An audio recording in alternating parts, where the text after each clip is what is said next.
على رسوله الكريم أما بعد فأعوذ بالله من الشيطان الرجيم بسم الله الرحمن الرحيم سبحان الذي أسرى بعبده ليلا من المسجد الحرام إلى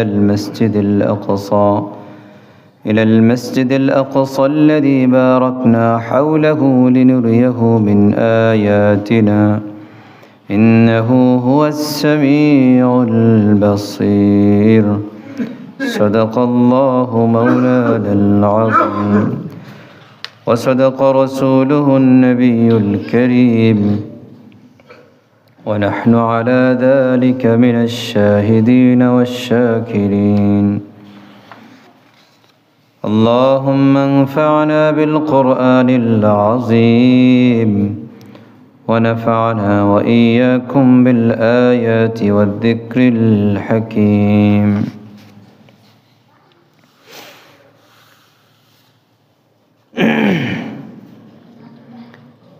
মেরাজের আলোচনা চলতেছিল।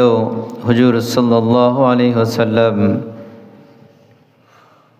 কোন বর্ণনা অনুযায়ী এই রজব মাসের মধ্যেই 27 তারিখে আল্লাহ তাআলার কাছে ডেকে নিয়েছিলেন। কষ্ট যখন বেড়ে গিয়েছিল তো আল্লাহ তাআলা সান্ত্বনা দেওয়ার জন্য আল্লাহ তাআলার কাছে ডেকে নিয়েছেন। হযরত খাদিজা রাদিয়াল্লাহু তাআলা দুনিয়া থেকে চলে গেলেন, চাচা আশ্রয়দাতা আবু তালেবও চলে গেলেন। তায়েফ গিয়েছিলেন সাহায্য চাওয়ার জন্য, তায়েফের লোকেরাও সাহায্য করে নাই, অত্যাচার করে অত্যাচারিত হয়ে ওখান থেকে ফেরত আসলেন। এই সমস্ত দুঃখ কষ্টের পরে আল্লাহ তাআলার কাছে নিয়ে গেলেন। আল্লাহ তাআলা যা চেয়েছেন, আল্লাহ তাআলা তার হাবিব হযরত মুহাম্মদ মুস্তাফা সাল্লাল্লাহু আলাইহি ওয়াসাল্লামের সাথে কথোপকথনের পরে আল্লাহ তাআলা 5 ওয়াক্ত নামাজ দিয়ে দিয়েছেন, 50 ওয়াক্ত নামাজ দিয়েছিলেন। আল্লাহ তাআলা তাকে কমাইতে 5 ওয়াক্ত নামাজ করে দিয়েছেন এবং বললেন আল্লাহ তাআলা যে তোমার বান্দা যদি 5 ওয়াক্ত নামাজ পড়ে এটাতে আমি 50 ওয়াক্ত নামাজের সওয়াব দান করব। সুবহানাল্লাহ। ওইখানে যাওয়ার পর হুজুর সাল্লাল্লাহু আলাইহি ওয়াসাল্লাম জান্নাত দেখলেন, জাহান্নাম দেখলেন। জাহান্নামের কিছু বর্ণনা হুজুর সাল্লাল্লাহু আলাইহি ওয়াসাল্লাম হাদিসে পাকের মধ্যে বলেন যে আমি সামনে চলতেছিলাম আলা কওমিন তারদাখু রুউসুহুম বিস-সখরি কুল্লামা রাজাদাত عادت كما كانت ولا يفتر عنهم من ذلك شيء فقال ما هؤلاء يا جبريل আমাদের কাছে দিন শিখার আগ্রহ কম থাকার কারণে আজকে গুরুত্বপূর্ণ আলোচনাগুলি তাফসীর ইবনে কাসির থেকে আমরা আলোচনা করতেছিলাম। হাদিসের তাফসীরের মধ্যে পৃথিবীর মধ্যে গ্রহণযোগ্য একটা তাফসীর হলো তাফসীর ইবনে কাসির। পুরা পৃথিবীর সমস্ত বড় বড় আলেমগণ এই তাফসীরকে লেখাপড়া করেন। তাফসীর ইবনে কাসির হাদিসের তাফসীর মধ্যে সর্বপ্রথম তাফসীর হলো তাফসীরে তাবারি, তাফসীরে কুরতুবী, তাফসীরে মাজহারি, তাফসীর মাআনি, রুহুল বায়ান। তো এই সমস্ত আরবি তাফসীরের মধ্যে গ্রহণযোগ্য একটা তাফসীর হলো তাফসীর ইবনে কাসির। আল্লামা হাফেজ ইবনে কাসির সমস্ত রেওয়ায়াতগুলি আনছেন এখানে, প্রায় 10-12টার মতো বর্ণনা আনছেন। প্রায় 20 জন সাহাবী থেকে এই মেরাজের ঘটনা বর্ণিত আছে, 20 জন সাহাবী থেকে। গুরুত্বপূর্ণ আলোচনাগুলি আমরা ওয়াজের ময়দানে গিয়ে হয়তো 10-20টা কথার মধ্যে এক একটা হাদিস এখানে বলা হয়, আর মানুষকে একটু আকৃষ্ট করার জন্য বিভিন্ন ধরনের কথা বলা হয়। ওইগুলো শোনার জন্য আমরা দূরে দূরে যাই, ওয়াজ শুনতে যেতেছি। তো এখানে 10-20টা কথা বলে একটা হাদিস বলতেছে এখানে, ওইগুলি শোনার জন্য মজা পাওয়ার জন্য এখানে যেতেছি। অথচ ডাইরেক্ট হাদিসগুলি আমরা এখানে শুনতেছি, এগুলি তেমন একটা মজা লাগে না। কি হুজুর এক কথা প্রতিদিন। তো বড় বড় যারা হাদিস দিয়ে, কোরআন হাদিস দিয়ে আলোচনা করে, তাদের এখানে গেলে বুঝতে পারবেন যে আমরা কি পরিমাণ হাদিস আলহামদুলিল্লাহ শিখেছি। যারা শুধু হাদিস দ্বারা ওয়াজ করে, কোরআন দ্বারা ওয়াজ করে, তাদের মজলিসে যখন আপনি বসবেন তখন বুঝতে পারবেন যে আমরা কি পরিমাণ হাদিস আমরা সংগ্রহ করেছি, আমরা শুনেছি আমাদের কান দিয়ে। আলহামদুলিল্লাহ।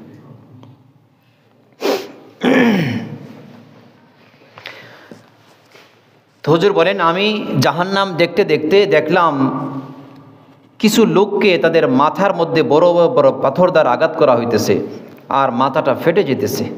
ওই লোক যখন আবার পাথরটা আনতে যেতেছে, আবার মাথা যেমন ছিল এমন হয়ে যেতেছে। আমি জিজ্ঞেস করলাম, মা হাউলাই ইয়া জিবরাইল, হে জিবরাইল, এই সমস্ত লোক কারা? ক্বালা হাউলাই আল্লাযীনা তাতাসাকালু রুউসুহুম আনিস সালাতিল মাকতুবাতি।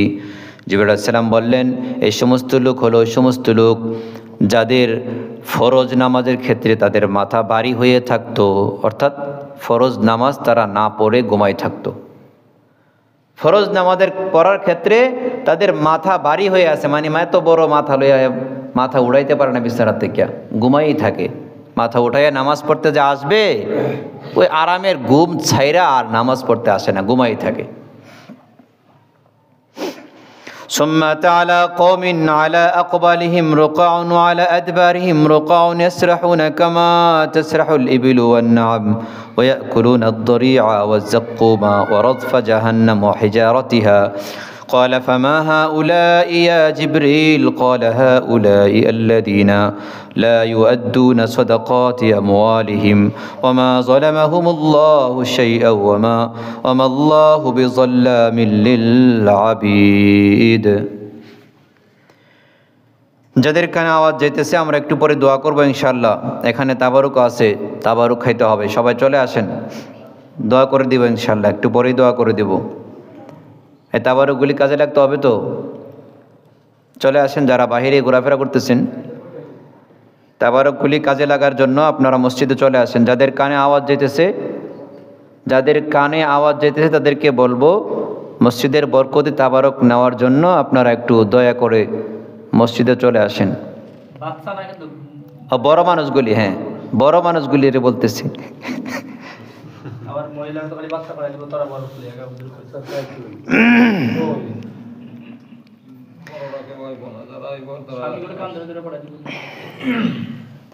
অতঃপর আমি এক জাতিকে দেখলাম যাদের পিছনেও চিহ্ন লাগানো আছে, টুকরা লাগানো আছে, সামনেও টুকরা লাগানো আছে, মানে মোহর মারা আছে। তাদেরকেও উট এবং গরু যেরকম চারণ ভূমিতে চড়ায়, তাদেরকে এরকম চড়ানো হইতেছে। আর তারা জাক্কুম, পুজ, রক্ত, জাহান্নামের শরীর থেকে যেগুলি টুকরা টুকরা হয়ে পড়ে যায়, পচে গলে, এগুলি তারা ভক্ষণ করতেছে। নাউজুবিল্লাহ। আমি বললাম, হে জিব্রাইল, তারা কারা? এই সমস্ত পচা জিনিস কেন খাইতেছে? তাদের শরীরের মধ্যেও মাংস নাই, তাদের মধ্যে মোহর লাগানো আছে। জিবরাইল আলাইহিস সালাম বললেন যে তারা হলো ওই সমস্ত লোক যারা দুনিয়াতে তাদের মালের যাকাত আদায় করত না, তাদের মালের যাকাত আদায় করত না।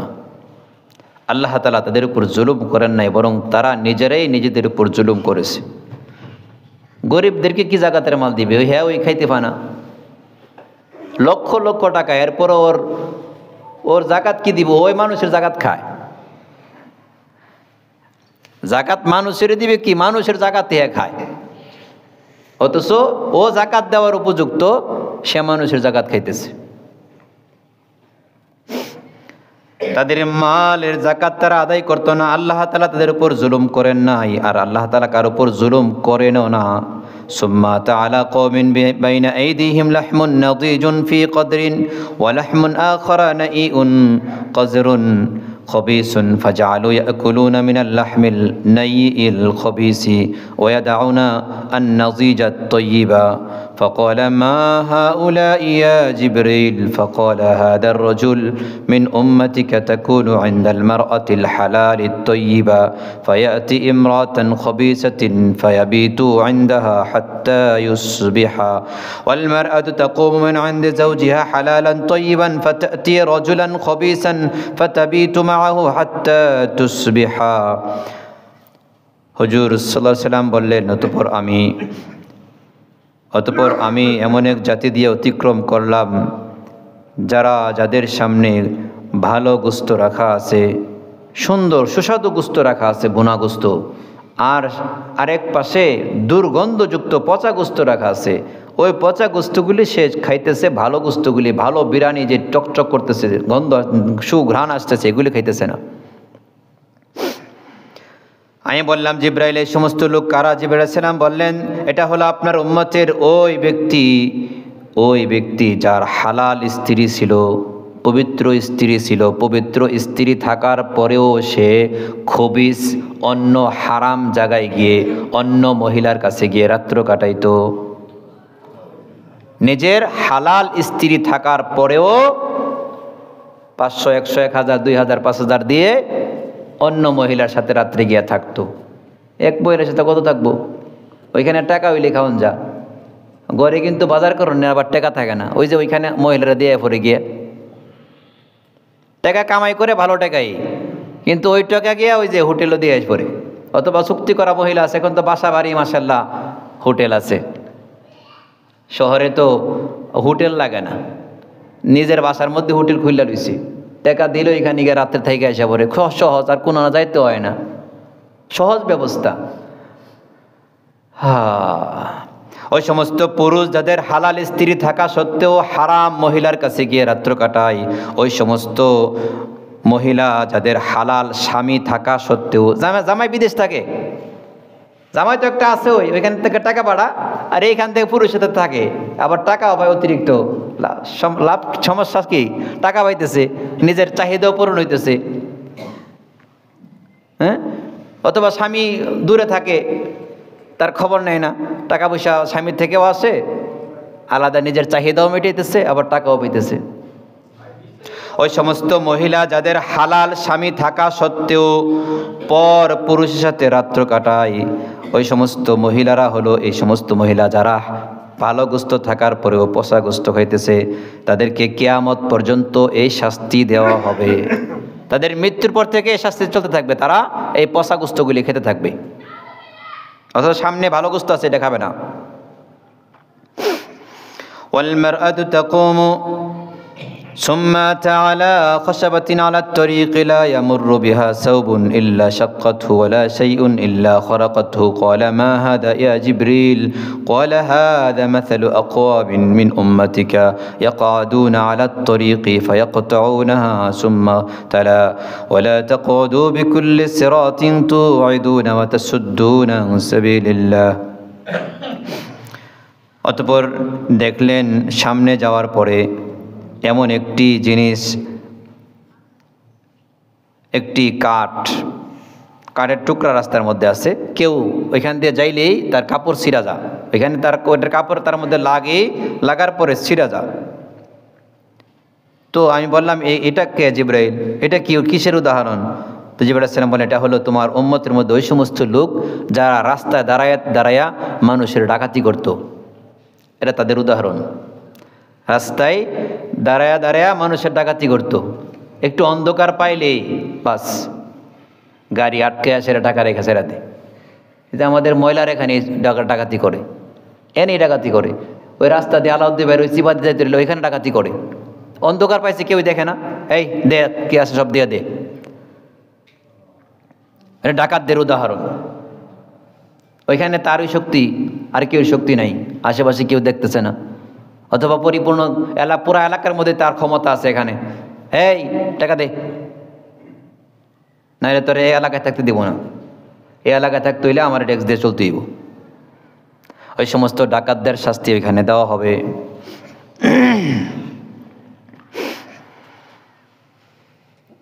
ثم على رجل قد جمع حزمة عظيمة لا يستطيع حملها وهو يزيد عليه فقال ما هذا يا جبريل قال هذا الرجل من أمتك يكون عليه أمانات الناس لا يقدر على أدائها وهو يريد أن يحمل عليها ثم على قوم। অতঃপর দেখলেন এক লোক বড় একটা গাঁটটি নিছে, গাঁটটি নেওয়ার পরে ওই গাঁটটিটা সে মাথায় তুলতে পারে না, এত উঁচা গাঁটটি। এর গাঁটটির মধ্যে আরও নিতেছে, মাল আরও নিতেছে। যে গাঁটটি নিচ্ছে এটাই মাথা নিতে পারে না, আরও মাল নিতেছে তার মধ্যে। তো জিব্রাইলকে বলেন, হ্যাঁ জিব্রাইল, এটা কোন লোক? জিবরাইল আলাইহিস সালাম বললেন, এটা হলো আপনার ওই উম্মত যেই উম্মত মানুষের আমানত নিত কিন্তু দিতে পারতো না, আরও আমানত নিত, আমানত রাখতো না কি আর এর ফেরত দিত না, সব খেয়াল দিত, আমানত আর ফেরত দিত না, খেয়া ফেলাতো, শেষ করে ফেলাতো। ثم تعالى قوم تقرض ألسنتهم وشفاههم بمقاريد من حديد كلما قرضت عادت كما كانت لا يفتر عنهم من ذلك شيء فقال ما هذا يا جبريل فقال هؤلاء خطباء الفتنة। অতঃপর দেখলেন এমন এক জাতি যাদের জিহ্বাকে লোহার খিচি দ্বারা কাটা হইতেছে, কাটলে আবার ভালো হয়ে যায়, আবার কাটে আবার ভালো হয়। বলেন, হে জিবরাইল, এই লোককে, জিবরাইল আলাইহিস সালাম বললেন, এটা হলো আপনার উম্মতের মধ্যে খবিস বক্তা যারা ছিল, ওই খবিস বক্তাদের মুখ কাটা হইতেছে, জিহ্বা কাটা হইতেছে। فقال هؤلاء خطباء الفتنة, তারা জমিনের মধ্যে ফিতনা সৃষ্টি করত। ثم أتى على حجر صغير يخرج منه ثور عظيم فجعل الثور أن يريد أن يرجع من حيث خرج فلا يستطيع فقال ما هذا يا جبريل فقال هذا الرجل يتكلم بالكلمة العظيمة ثم يندم عليها فلا يستطيع أن يردها। অতঃপর দেখলেন একটি পাথরের ভিতর থেকে, ছোট একটি পাথরের ভিতর থেকে বড় একটি গাদা বের হইল। বের হওয়ার পরে ওইটার মধ্যে আবার ঢুকতে যেতেছে কিন্তু ঢুকতে পারে না, ঢুকতে যেতেছে কিন্তু ঢুকতে আর পারে না, ওইখানে আর ফেরত যেতে পারে না। যেভাবে হুজুর সালাম বললেন, এ জিবরাইল, এই লোককে, হুজুর সালাম বললেন, এই লোক হলো আপনার উম্মতের ওই সমস্ত লোক যারা বড় বড় কথা বলতো কিন্তু কথা রেখে এটাকে আদায় করতে পারতো না।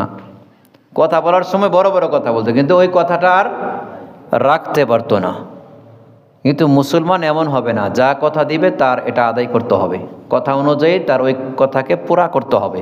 কথা একটা বললাম, এটা কোনো দাম থাকলো না, পরে এটা পুরা করলাম না, এটা মুসলমান না, এটা মুসলমানের পরিচয় নয়। বরং মুসলমান যে কথা বলবে, ছোট হোক বড় হোক, এটাকে সে পুরা করবে, এটাকে সে পুরা করবে। হুজুর সাল্লামের সাথে এক ব্যক্তি ওয়াদা করছে, হুজুরকে বলছে, হুজুর আপনি একটা দাঁড়ান, আমি আসতেছি। হুজুর এখানে দাঁড়াই রয়েছে, পরের দিন পর্যন্ত ওই লোক আসছে, দেখে হুজুর ওইখানে দাঁড়া রয়েছে, কেন? তার সাথে কথা দিচ্ছে, সে এখানে আসবে। এটা হলো মুসলমান, কথা দিলে তা রাখতেই হবে, কথাকে পূরণ করতে হবে।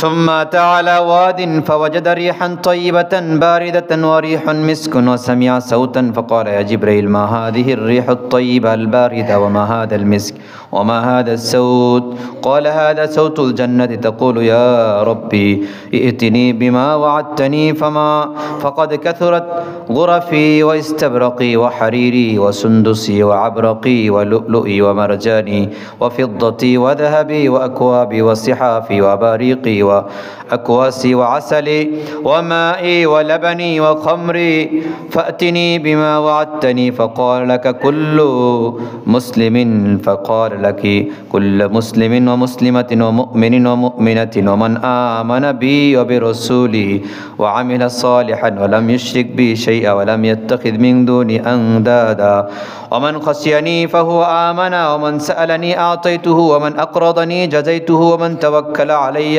كفيته إني أنا الله لا إله إلا أنا لا أخلف الميعاد وقد أفلح المؤمنون تبارك الله أحسن الخالقين قالت قد رضيت قال ثم تعالى واد।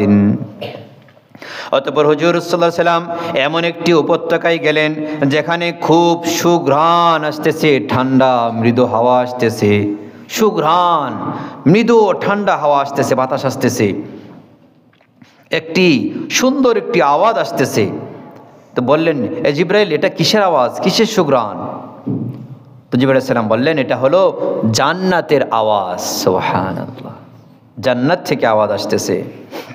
জান্নাত বলতেছে, হে আমার রব, তুমি যে আমার সাথে ওয়াদা করেছো, কাকে দিবা, তাড়াতাড়ি আমাকে দাও। আমার কক্ষ, আমার রেশমি কাপড়, মোটা রেশমি, চিকন রেশমি, আমার সুন্দর এবং আমার মণি, মুক্তা, মারজান, স্বর্ণ, রূপা, গ্লাস, পেয়ালা, জগ এবং আমার পানির নদী, মধুর নদী, দুধের নদী, শরাবের নদী, এগুলি ভরপুর হয়ে আছে। কাকে আমাকে দেবে ওয়াদা করেছো, তাড়াতাড়ি দাও। তো আল্লাহ তাআলা বলেন, ঠিক আছে, প্রত্যেক মুসলমান নারী এবং পুরুষ, মোমেন নারী এবং পুরুষ, যে ব্যক্তি আমাকে বিশ্বাস করবে, আমার রাসূলকে বিশ্বাস করবে, নেক কাজ করবে, আমার সাথে কাউকে শরিক করবে না, আমার সাথে কাউকে সমকক্ষ বানাবে না, তাকে আমি তোমাকে দান করব।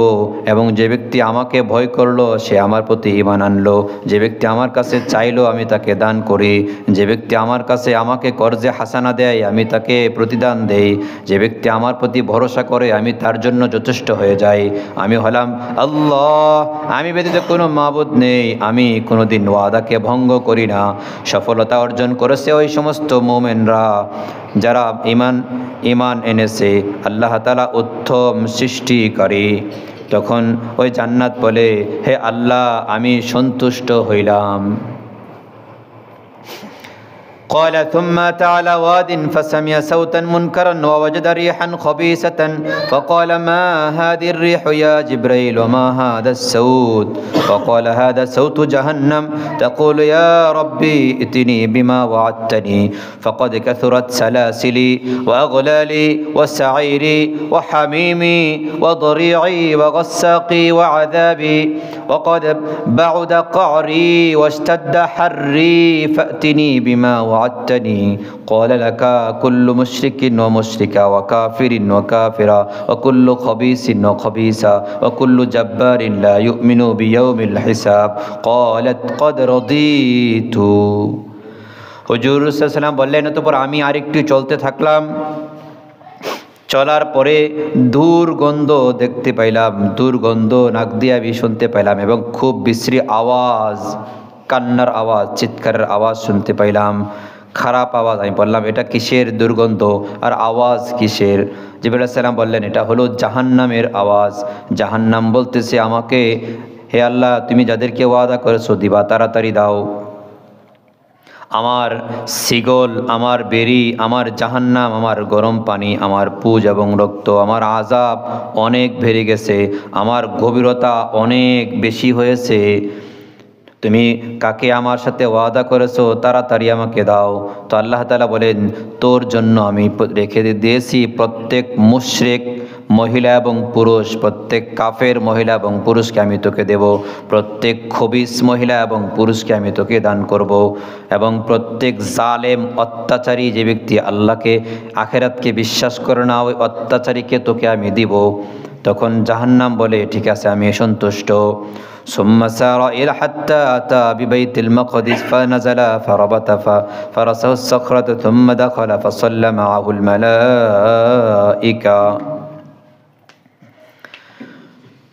অতঃপর হুজুর সাল্লাল্লাহু আলাইহি ওয়াসাল্লাম এগুলি দেখে আবার বাইতুল মাকদিসে ফিরে চলে আসলেন। তাহলে সাল্লাম আসা যাওয়ার পথে জান্নাতও দেখলেন, জাহান্নামও দেখলেন, জাহান্নামের কিছু আকৃতি দেখলেন, জান্নাতের কিছু আকৃতি দেখলেন। জান্নাতের পরিপূর্ণ আকৃতি সাল্লাম বর্ণনা করেন নাই, বরং জান্নাত দেখছেন আল্লাহ তাআলা, আল্লাহ নবী এতটুকু শুধু বলছেন। কিন্তু জান্নাতে ওমর রাদিয়াল্লাহু তাআলা আনহুর ঘর দেখে আসছে। সাল্লাম বললেন, আমি দেখলাম সুন্দর একটি ঘর, কাচের একটি ঘর, খুব সুন্দর মনে হলো। আমি চাইলাম ঘরটিতে ঢোকার জন্য, তো আমাকে বলা হলো এটা আপনার সাহাবী উমরের ঘর। সুবহানাল্লাহ। তো আমি আর ওই ঘরে ঢুকলাম না। উমরকে যখন আয়েশা বলতেছে, উমর, আমি জিজ্ঞাসা করলাম এটা কার ঘর, আমি ওখানে ঢুকতে চেয়েছিলাম, তো বললো এটা উমরের ঘর। তো আমার এই গায়রত লাগছে যে উমরের তো খুব গায়রত, উমর আবার আমি ঢুকলে কি না কি কয়। তো উমর যদি বলে, হুজুর আপনি আমার ঘরে ঢুকতেন। সুবহানাল্লাহ। হুজুর আপনি আমার ঘরে ঢুকতেন, সমস্যা কি ছিল? হুজুর বলেন, না, উমরে আবার কি কয়, এজন্য আমি আর তোমার ঘরে ঢুকি নাই, তুমি আবার কি বলো তোমার ঘরে ঢুকলে। সুবহানাল্লাহ। জান্নাতের সুসংবাদ আল্লাহর নবী তাদেরকে দুনিয়াতে দিয়েছেন। এরপরও তিনি কি পরিমাণ ভয় করতেন উমর রাদিয়াল্লাহু তাআলা আনহু। রাস্তায় শুয়ে থাকতেন একজন বাদশা হওয়ার পরেও, গাছের নিচে রাত কাটায় দিতেন ওমর রাদিয়াল্লাহু তাআলা আনহু। নিজের উম্মতের খবর নিতেন, উম্মত কি অবস্থায় আছে, আমি যে খলিফা, আমি রাজত্বের মধ্যে আছি, আমার অধীনে যারা আছে তাদের অবস্থা কি, তিনি খুঁজে খুঁজে দেখতেন এবং ছদ্মবেশে বের হয়ে যেতেন। যাতে মানুষ না চিনে, বাদশাহী পোশাক না পরে, এমনি ছদ্মবেশে বের হয়ে হয়ে দেখতেন। মানুষে আমার বেলায় কি কি বলে এগুলি গিয়ে গিয়ে শুনতেন, কান পেতে পেতে শুনতেন মানুষে কি বলে, যে ওমরের ব্যাপারে, ওমর যে রাজত্ব চালাইতেছে কি বলে। দাউদ আলাইহিসসালামের মতো, দাউদ আলাইহিসসালাম পুরা পৃথিবীর বাদশা ছিলেন। দাউদ আলাইহিসসালাম যে সুলাইমান আলাইহিসসালাম পুরা পৃথিবীর বাদশা ছিলেন। দাউদ আলাইহিসসালাম তার রাজত্ব চালানো অবস্থায় তিনি ঘুরে ঘুরে দেখতেন মানুষে কি বলে, যে আমি যে রাজত্ব চালাইতেছি আসলে কি ঠিকমতো চালাইতেছি কিনা, জনগণ কি বলে আমার ব্যাপারে। তো তিনি বের হইলেন, বের হওয়ার পরে আল্লাহ তাআলা একজন ফেরেশতা পাঠাইলেন, তাকে জিজ্ঞাসা করেন, এই দাউদ কীরকম লোক তোমাদের নিকট? তো ফেরেশতা মানুষের বেশে আসে বলতেছে, হ্যাঁ দাউদ তো খুব ভালো লোক, কিন্তু সে যদি একটু নিজে কাজ করে খাইতো তাইলে আরো ভালো হইতো। রাষ্ট্রীয় টাকা না নিয়ে, বেতন না নিয়ে সে যদি নিজে কাজ করে খাইতো তাহলে আর একটু ভালো হইতো। তো এখন নিজে কাজ করবে কীভাবে? তো আল্লাহ তাআলা কাজ করার ব্যবস্থা করে দিলেন দাউদ আলাইহিসসালামের জন্য। লোহাকে আল্লাহ তাআলা দাউদ আলাইহিসসালামের হাতের মধ্যে মোমের মতো বানাই দিলেন, সুবহানাল্লাহ। তিনি লোহা দিয়ে দিয়ে যুদ্ধের পোশাক বানাইতেন, সুবহান, যুদ্ধের পোশাক বানাইতেন। একটা পোশাক বানাইতেন একদিন, এটা বিক্রি করতেন, এটা দিয়ে চলতেন, বেশি বানাইতেন না, বেশি টাকা অর্জন করতেন না, তার যতটুকু দরকার ততটুকু তিনি করতেন। লোহা, ওয়া আলান্না লাহুল হাদিদ, আল্লাহ বলেন আমি দাউদের জন্য লোহাকে নরম করে দিয়েছি, সুবহানাল্লাহ। আল্লাহ নবী একদিন বলেন আল্লাহ তাআলার কাছে, আল্লাহ ওয়াসাখখারতা লি সুলাইমান আর-রিহা ওয়া আলান্নাল হাদিদা লিদাউদ ওয়া আহইয়াল মাউতা লিঈসা আলাইহিস সালাতু ওয়াসসালাম। হে আল্লাহ, তুমি দাউদ আলাইহিস সালামের জন্য লোহাকে মোম বানিয়ে দিয়েছো, সুলাইমান আলাইহিস সালামের জন্য বাতাসকে অধীনে করে দিয়েছো। সুলাইমান আলাইহিস সালাম তার বড় একটি সিংহাসন নিয়ে, যার মধ্যে জিনরাও বসত, মানুষও বসত, ওই সিংহাসন নিয়ে এক সকাল এক মাসের পথ, লম্বা পথ অতিক্রম করতেন। গুদুয়া শাহরুন ওয়া রাওয়াহুয়া শাহর, এক সকালে এক মাস, এক বিকালে এক মাসের পথ অতিক্রম করতেন ওই সিংহাসনের মধ্যে বসে। বাতাস ওইটাকে নিয়ে চলতো। তা আল্লাহ নবী বলেন, আল্লাহ তুমি দাউদ আলাইহিস সালামের জন্য লোহাকে নরম করে দিয়েছো, সুলাইমান আলাইহিস সালাম বাতাসকে অধীনে করে দিয়েছো, ঈসা আলাইহিস সালামের জন্য মৃত্যুকে জীবিত করার ক্ষমতা দিয়ে দিছো। ঈসা আলাইহিস সালাম যদি কবরে গিয়ে বলতেন কুম বিইজনিল্লাহ, ওই কবরের 300 বছর 200 বছর আগে, 1000 বছর আগে যে মারা গেছে সে কবর থেকে উঠে দিত, সুবহানাল্লাহ। তুমি ঈসা আলাইহিস সালামের জন্য মৃত্যুকে জীবিত করার ক্ষমতা দিয়ে দিছো। তুমি ইব্রাহিম আলাইহিস সালামকে খলিল বানাইছো, মুসা আলাইহিস সালামকে তুমি সরাসরি কথা বলছো তুর পাহাড়ে, তুরে সিনার মধ্যে। তো আমার জন্য ফামা জাআলতালি, আমার জন্য কি করলা তুমি? তো আল্লাহ তাআলা বললেন, তোমাকে সমস্ত নবীরকে যা দিয়েছি তোমাকে এর চেয়ে উত্তমটা আমি দান করি নাই? আতাইতু আফজালা মা আতাইতুল নবিয়্যিন, সমস্ত নবীগণকে যা আমি দিয়েছি তার চেয়ে উত্তম দেই নাই? কুল্লামা যুকিরতা মাই, যেখানে আমার আলোচনা হয় ওইখানে তোমার আলোচনা হয়, সুবহানাল্লাহ। এটা কিয়ামত পর্যন্ত থাকবে। আশহাদু আল্লা ইলাহা ইল্লাল্লাহ আশহাদু আন্না মুহাম্মাদার রাসূলুল্লাহ, যেখানে আশহাদু আল্লা ইলাহা ইল্লাল্লাহ বলা হয় ওইখানে সাথে সাথে আশহাদু আন্না মুহাম্মাদার রাসূলুল্লাহ বলা হয়, সুবহানাল্লাহ। যেখানে লা ইলাহা ইল্লাল্লাহ বলা হয় ওইখানে মুহাম্মাদুর রাসূলুল্লাহ বলা হয়, সুবহানাল্লাহ। যেখানে আমার নাম ওইখানে তোমার নাম, যেখানে আমার নাম ওইখানে তোমার নাম, যেখানে আমার নাম এখানে তোমার নাম, এটা কিয়ামত পর্যন্ত থাকবে, সুবহানাল্লাহ। তোমার সাথে আমি করে দিই সবসময়ের জন্য, তুমি আমার সাথে, আমার নামের উচ্চারণের সাথে তোমার নাম উচ্চারণ হবে, আমার নামের উচ্চারণের সাথে তোমার নাম উচ্চারণ হবে। তো আল্লাহর নবীকে আল্লাহ তাআলা 5 ওয়াক্ত নামাজ দিয়ে পাঠাইলেন এই রজব মাসের 27 তারিখে। আল্লামা মাহমুদ আলুসি রহমতুল্লাহ আলাইহি তাফসীরুল রুহুল মাআনির মধ্যে বলেন যে যেই রাত্রিতে আল্লাহ তাআলার কাছে ডেকে নিয়েছেন শবে মেয়ারাজের রাত্র, এটা শবে কদরের রাত্র চেয়েও উত্তম, সুবহানাল্লাহ। যদিও এই রাত্রের মধ্যে কোনো ইবাদত নেই, শবে মেরাজের রাত্র এবং দিন এটাকে কেন্দ্র করে কোনো ইবাদত নেই, শবে মেরাজের রাত্রকে কেন্দ্র করে কোনো নামাজ নেই, কোনো রোজা নেই, কোনো ইবাদত নেই। তিনি বলেন, যদিও এটাকে কেন্দ্র করে কোনো আবাদত নেই, কিন্তু শবে মেরাজের রাত্রটা লাইলাতুল কদরের চেয়ে উত্তম। সুবহানাল্লাহ। কেন? এই রাত্রিতে আল্লাহ তাআলা আল্লাহর নবীকে তার কাছে নিয়েছেন।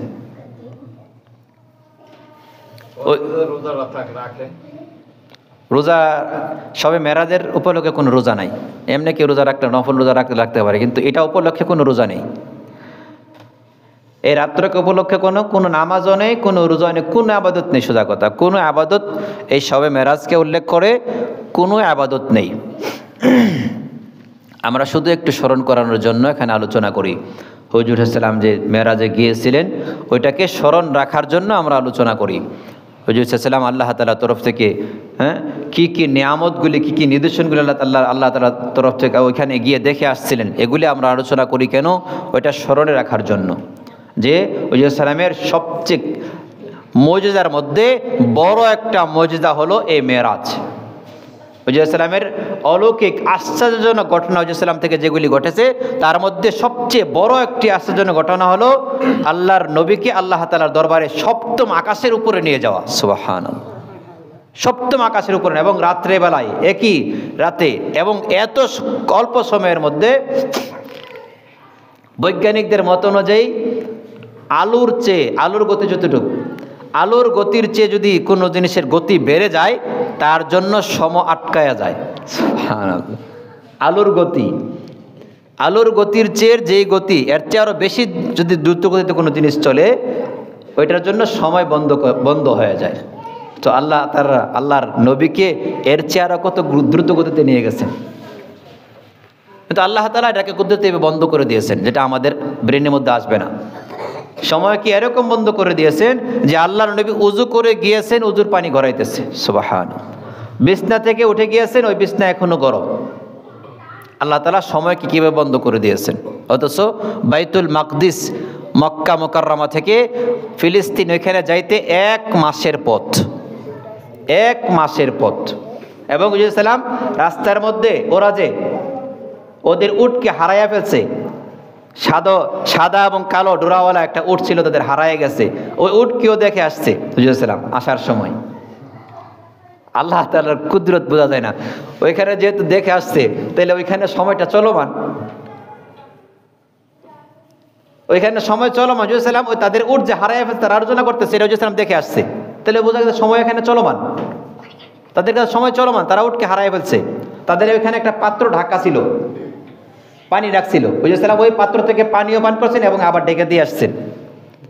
তাদের ওই কাফেলার, মক্কা থেকে ওই কুরাইশের দল ওইখানে গেছিল রাস্তার মধ্যে, তাদের পাত্র থেকে হুজুর সাল্লাম পানিও পান করছেন এবং আবার ডেকে দিয়ে আসছেন। তারা আসার পরে সবাই জিজ্ঞাসা করে, তোমাদের এরকম উটকে হারাই গেছিল? বলে, হ্যাঁ, আমাদের উট হারিয়ে গেছিল। তো এখানে সময় চলমান। আল্লাহ তাআলার কুদরত। আল্লাহ তাআলা এক জায়গায় সময়কে চালু রাখেন, আর এক জায়গায় সময়কে বন্ধ করে দেন। বাইতুল মাকদিসে সময় চালু ছিল, কারণ তারা হুজুর সাল্লাম যখন গেল, জিবরাইল আলাইহিস সালাম গেলেন, হুজুর সাল্লাম গেলেন, তারা রাত্রে দরজা বন্ধ করতে পারতেছে না। ওই খাদেম দরজা বন্ধ করতে পারতেছে না। মিস্ত্রিকে এনে দেখালো, কাঠমিস্ত্রি বললো, ওই উপর থেকে, উপরের যে ওয়ালটা আছে, থাকটা, ওইটা নিচে নেমে গেছে, কাঠের উপর চাপা রয়েছে, এটা দিনের বেলা আয়সা কাঠটা ঠিক করতে হবে। মিস্ত্রি বলল, উপরের দালান কাঠের মধ্যে চাপ খাইয়া রয়েছে, এটা দিনের বেলা এসে কেটে এটাকে ঠিক করতে হবে, দরজা এখন লাগবে না, দরজা খোলাই থাক। অত সকালবেলা আয়সা দেখে দরজা অটোমেটিক খুলে। সুবহানাল্লাহ। তো এখানে তো সময় চলমান ছিল। আল্লাহ তাআলার কুদরত থেকে সবচেয়ে বড় একটি কুদরত হলো হুজুর সাল্লামের মুজিজা থেকে, আশ্চর্য ঘটনা থেকে একটি বড় আশ্চর্য ঘটনা হলো হুজুর সাল্লামকে আল্লাহ তাআলা যে মেরাজে নিয়ে যান। তবে মেরাজ তো আল্লাহর নবীর জন্য সরাসরি আল্লাহ তাআলার কাছে দেখে, আল্লাহর নবীর জন্য ওইটা আশ্চর্যজনক ঘটনা ছিল, মেরাজ ছিল। আল্লাহর নবী নিজের জন্য যেরকম মেরাজ নিজে অর্জন করেছিলেন, উম্মতকেও মেরাজ দিয়ে গেছেন। হাদিসের মধ্যে আসছে, আস-সালাতু মি'রাজুল মুমিনিন, মানুষ যখন নামাজ পড়বে এটাই তার মেরাজ। সুবহানাল্লাহ। এটাই তার মেরাজ। ওই আকাশ থেকে আল্লাহ তাআলার তরফ থেকে নামাজ নিয়ে আসছে, ওই সালাত যে আদায় করবে সে যেন আল্লাহর সাথে সাক্ষাৎ করতেছে। সুবহানাল্লাহ। সে আল্লাহর সাথে কথা বলতেছে। as-salatu mi'rajul মুমিনিন, নামাজ হলো মুমিনের মেরাজ। নামাজ পড়ার দ্বারা আল্লাহর নবী যেমন আল্লাহর সাথে কি কথা বলছিলেন, নামাজ পড়ার দ্বারা বান্দা তার আল্লাহর সাথে সরাসরি কথা বলে। সুবহানাল্লাহ। as-salatu mi'rajul মুমিনিন, আমাদের জন্য মেরাজকে আল্লাহ নবী রেখে গেছেন। আমি নামাজ পড়বো, আমি মেরাজ করতেছি, আল্লাহর সাথে কথা বলতেছি, সরাসরি কথা বলতেছি আল্লাহ তাআলার সাথে।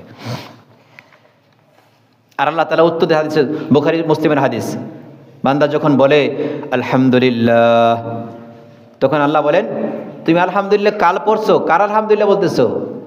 তো বলতেছে রব্বিল আলামিন, যিনি রব্বুল আলামিন তার প্রশংসা করতেছি। আর রহমানির রহিম, আল্লাহ বলেন দেখো আমার বান্দা আমার প্রশংসা করতেছে। মালিক ইয়াউমিদ্দিন, আল্লাহ বলে দেখো আমার বান্দা আমার বরত্ব বর্ণনা করতেছে।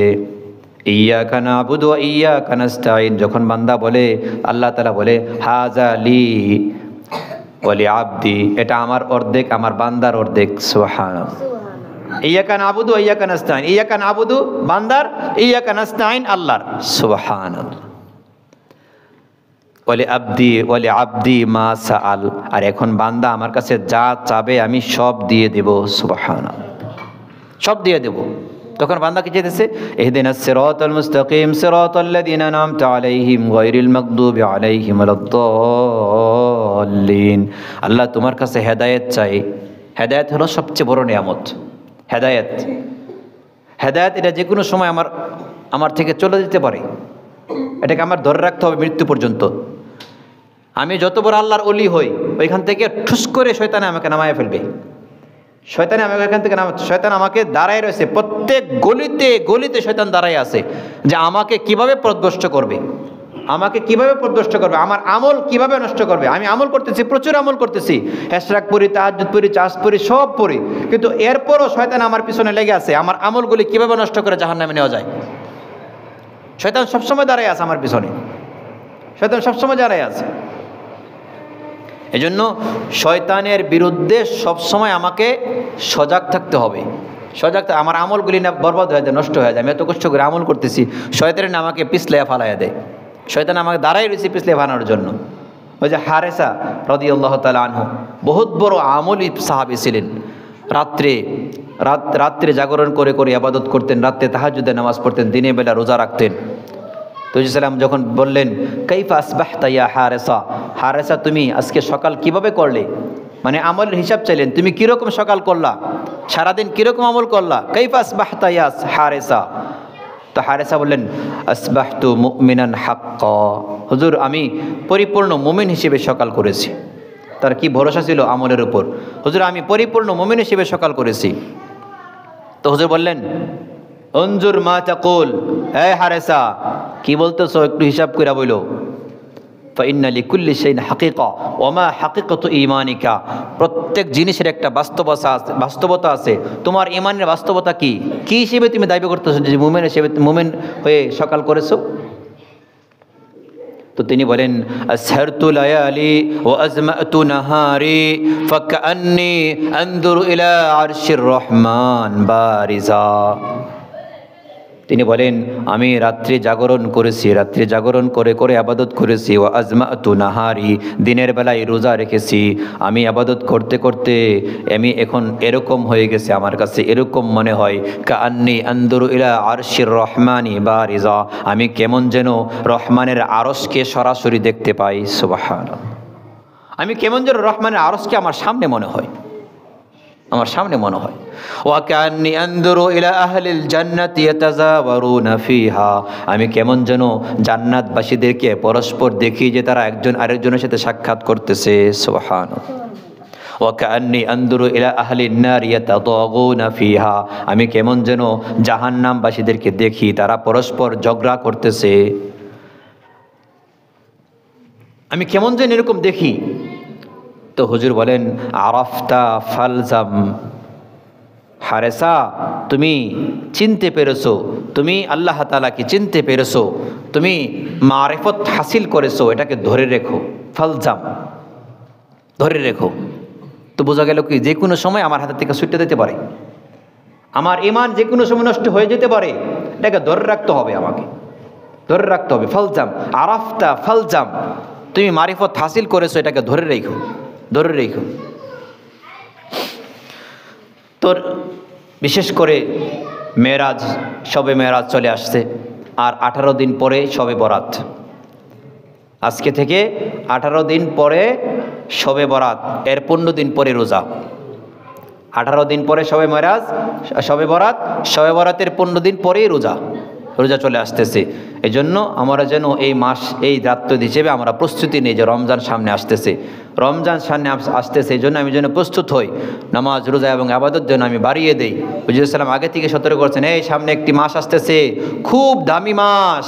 আল্লাহ তাআলা ওই মাসের মধ্যে তোমাদের আমলকে অনেক বাড়াইয়া দিবে, নফল আমলকে ফরজের মতো করে দিবে, একটা ফরজকে 70 গুণ বাড়াইয়া দিবে। তোমরা ওই সময় আমল করার জন্য প্রস্তুত হও। সামনে একটি মাস আসতেছে, সম্মানী মাস আসতেছে, খুব দামি মাস। আল্লাহ তাআলা সওয়াবকে অনেক বাড়াইয়া দেয়, ওই মাসের জন্য তোমরা প্রস্তুত হও। তো আমাদেরও একটু স্মরণ করায় দেওয়া যে সামনে রমজান মাস আসতেছে, আমরা আগের থেকে একটু আমল করে করে প্রস্তুত হই, যাতে ওই সময় আমল করা যায়। এখন থেকে গুনাহ ছেড়ে ছেড়ে প্রস্তুত হই। আল্লাহ তাআলা আমাদেরকে আমল করার তৌফিক দান করুক।